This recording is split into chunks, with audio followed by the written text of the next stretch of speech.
ఈ విశ్వంలో సృష్టి మొదలయ్యే ముందు ఏముంది? కాలం పుట్టకముందు ఒక శక్తి ఉందా? మన దేవతలలో పూజలు చేయని దేవుడు ఎవరు? ఆలయాల కంటే శ్మశానాల్లో ఎందుకు నివసిస్తాడు? మెడలో నాగం, నుదిటిపై భస్మం, తలపై అర్ధచంద్రుడు. ఇవి కేవలం అలంకారాలా? లేదా ఈ బ్రహ్మాండానికి సంబంధించిన సంకేతాలా? ఈ ప్రశ్నలకు సమాధానం తెలిసితే మీరు దేవుడిని చూసే దృష్టే మారిపోతుంది. శివుడు కేవలం ఒక దేవుడేనా?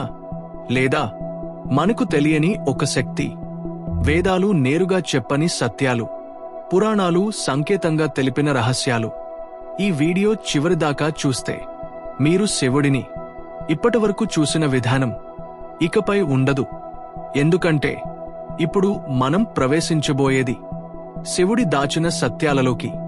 శివుడు అంటే రూపం కాదు, శివుడు అంటే స్థితి. శివ అనే పదానికి అర్థం శుభం. ధ్యానం చేసే యోగులు చేరుకోవాలనుకునే అత్యున్నత చైతన్య స్థాయి. అదే శివత్వం. శివుడు భస్మం ఎందుకు ధరిస్తాడు? అది మరణానికి చిహ్నం కాదు, అది సత్యానికి గుర్తు.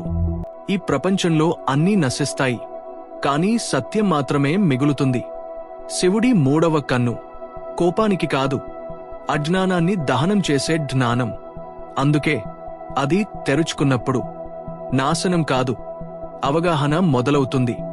శివుని తాండవం ప్రపంచాంతం కాదు, కొత్త సృష్టికి ముందు జరిగే శుద్ధి. పాతది కూలితేనే కొత్తది పుడుతుంది. శివుడు ఎక్కువగా మాట్లాడడు, ఎందుకంటే సత్యం మాటల్లో ఉండదు, అనుభవంలో ఉంటుంది. శివుడు భయంకరుడు కాదు, శివుడు దూరం కాదు. శివుడు అంటే మనలోని అహంకారాన్ని నాశనం చేసే శక్తి. ఇప్పుడు చెప్పండి, మీరు శివుడిని కేవలం దేవుడిగా చూస్తారా? లేదా ఒక అనంతమైన రహస్యంగా? హర హర మహాదేవ.